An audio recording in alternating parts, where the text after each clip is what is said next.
We cover anything from basic articulation, where kids cannot say certain sounds.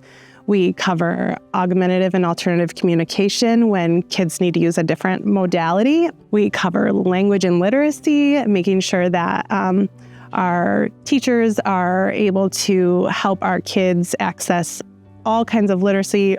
I start in the morning and I usually will see kids with articulation disorders, and we'll see them for like 10, 20 minutes. And then you could see language kids where we're retelling stories and we're really working on the curriculum and making sure they're accessing their curriculum. I like to work with our occupational therapist and our physical therapist and our school social worker, and really making sure that we're treating these kids as a whole. So that's like a big part of my day, is kind of consulting with everyone and then seeing the kids. It really is all rewarding.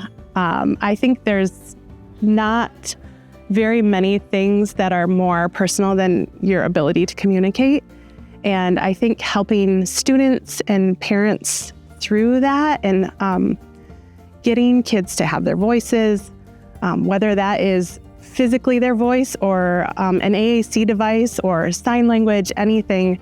I just think we have such an amazing opportunity to give that to kids and to parents. The student was 3 and they came in for like an initial consultation.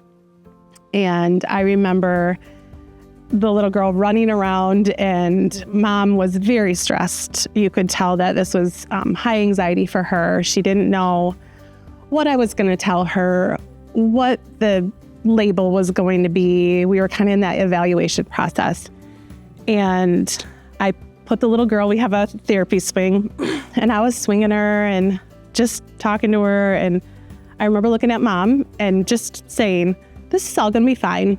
This is nothing we can't handle." And I remember her breaking down and crying. It's important to come to these parents with that calm and that reassurance and being truthful, like giving them the honest truth, but reassuring them. And that was when I knew, okay, I'm here for these kids, but I'm also here for these parents.